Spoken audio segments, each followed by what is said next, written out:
Hi everyone, it's Robin, Arts on the Crafts, and welcome to my studio. This is my Whip It Wednesday video where I'm going to show you the crafty goodness that I've been working on this week. We are getting to the point at this move that, oh yes, this move is actually going to happen. I'm getting a little excited. We are leaving in February. The lease is up in March. My daughter has to be in Arizona in March. It's got to happen, right? It has to happen in February. There's no more time left.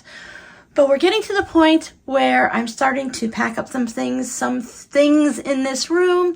Things are slowing down on the sewing. So the Whip It Wednesday videos aren't going to be very whippy, but they'll be here on Wednesday. Thank you guys so much for all the love you gave to the little thread mat video that I put out on Friday. I have had this idea stuck in my head for over a year, and I'm just so glad I finally got it out into a video and for you guys to use and enjoy. I love when you come up with your own additions to whatever I show you and to adjust and rearrange and add to. I have 6 more ideas in my head to change these up also, but that'll be for another day. My patrons and I are into full-on Valentine's, everything's pinks and purples and hearts mode. This week we worked on the hearts from a Cluck Cluck Sew tutorial. Allison has been really generous with her patterns, putting out a lot of patterns to purchase. She has some amazing patterns that you can purchase and then loads of free ones. For this one, there's actually a PDF that you can adjust the size of the hearts. So while this quilt was supposed to be more like a lap quilt, as you can see, you're not going to cover up with this one. I rearranged and I changed up the numbers and did things a little different, so that is more of a wall hanging table topper. Now for the actual quilt, these little bits of sashing in between the hearts, some are on top, some are on the bottom, some of them are on top, so they're offset. When you do it in the actual quilt, they're offset just a bit more. There's a wider bit of strip of sashing in between each one, so they really float nicely on a lap size quilt. This is a project I was working on when I realized there is no way I can survive with the amazing steamy iron. It's a professional steam iron that's great if you're going to be steaming a dress shirt, which is what it was purchased for. But I found that for me as a quilting iron, it didn't work very well. So I did go ahead and get an in-between iron. I do feel that an Aliso iron is in my future in Arizona after the move, because for me, I need something a little bit more professional. I know it's not like an industrial iron, but it has some different things for different features for it that will work for me. And not just because I do YouTube videos, so I'm using my iron a lot. I feel as the quilting community, it's all up to you what you prefer personally. We had a discussion on this during the last live stream, and everyone has their favorites. But I think for me, I want to try this iron. I'm hoping it's going to solve some of my problems and it'll give me what I'm looking for. I just need an iron that's going to last a little bit longer. I did purchase this Black & Decker iron. I do have an unboxing video for it. I picked this up on Amazon for $16.99. I will try to put it down in the description box, but I have a full-on unboxing video discussing various parts of it. That should come out on Friday, the 26th of January. And then I'll do a little add-on to that. The video's already been recorded, but I've been using it for a few days. So I will put an add-on to that video in the description box just to let you know how it is after using it for a couple weeks. Because you see unboxing videos, and it's really great when you first start using something, but as you use it more and more, you might realize that that iron gave me a steam burn across the back of my hand because of the way I was using it like a regular iron. Now, it's a great iron for $16.99, but I'm going to stop there so I don't do the video twice. This week I plan on getting this, put the backing on, get it quilted. I have the backing and the batting cut, so I want to go ahead and get it quilted. I even have the binding chosen. Hopefully it's all in the same place, but that will be the next project I work on. Now we have a live stream coming up Friday. Today is Wednesday, of course, so Friday the 19th at 3 p.m. Eastern. I'll have to dig through and see what I have here that's still not packed up. so that we can go ahead and work on something fun. I did my end of year inventory for my shop, so I did put away a lot of different fabrics. I put away Christmas and everything, of course, because I really don't think I want to be sewing with Christmas before the move, so that got put away. I do have a small amount set aside to still work with, so we'll see if we can come up with something or if I go back into the Barney bag and find something in there.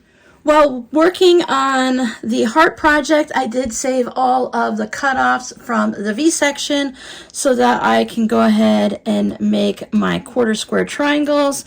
So I did get a bunch of those. Since I have 2 pieces off of there, it does give me quite a bit of little ones. And these guys are 2 inches.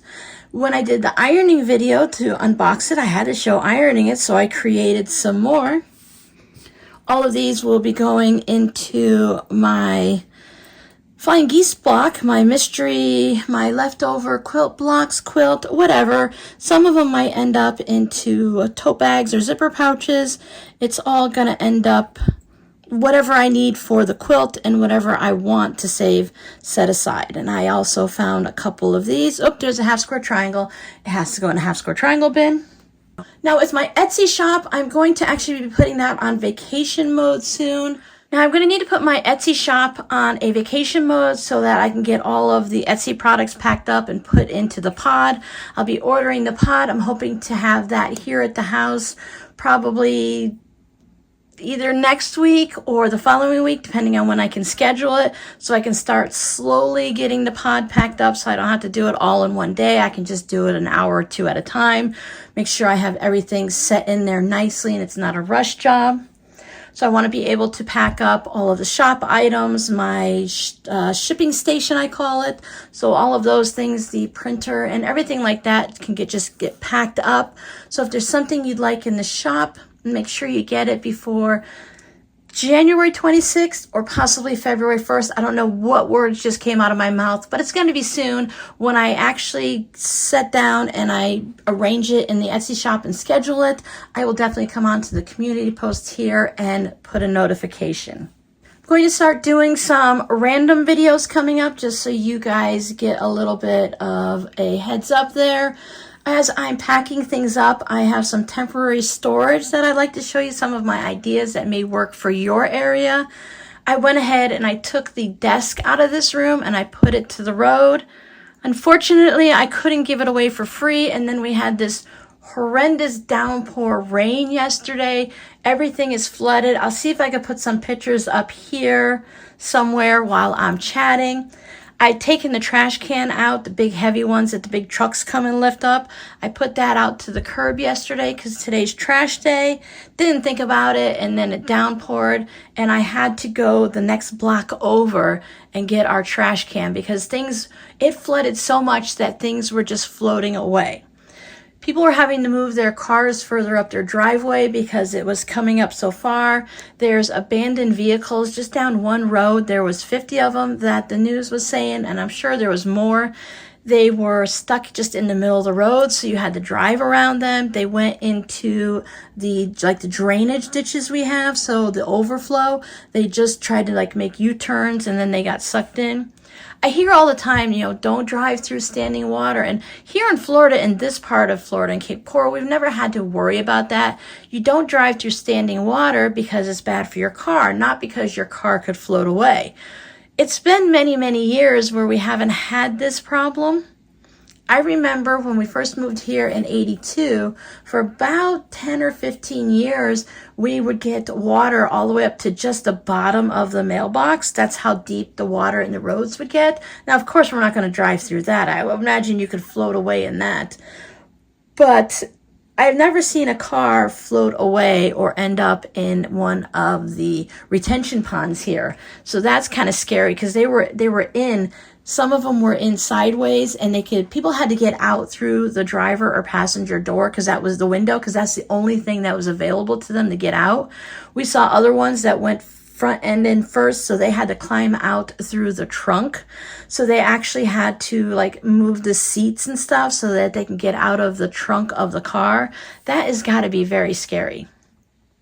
Now, I know a lot of you guys have this really horrible snowstorms. I saw pictures that our weather people and news anchors were showing where the snow in Iowa in one area was all the way up to the bottom of the street signs where it tells you, you know, here's First Street, here's Second Street or whatever. It was all the way up there.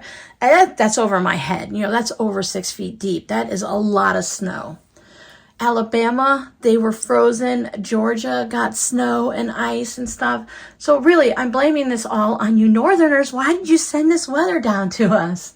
I figure it has to be an extremely strong storm. I was like, what is that noise?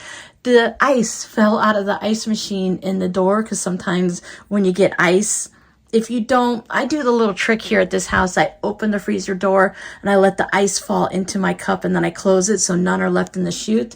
But Justin was in a hurry and went to work, and all of a sudden it's 10 minutes later, 20 minutes later, and an ice cube just fell out of the freezer. Okay. Anyways, the cats will play with it and have fun. But I know without watching the news that if we get a storm like this in January, it had to have been bad north of us to make it all the way down. Now it comes, bad weather, cold snaps come into Florida all the time, but to make it down past the halfway mark down to my area, it's really kind of unusual. It doesn't happen very often. This is our drought season. We definitely have enough rain. Plus, it's raining again today.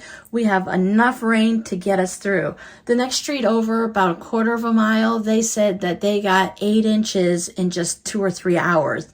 So I know I can see that road from here, so we had to have gotten the same.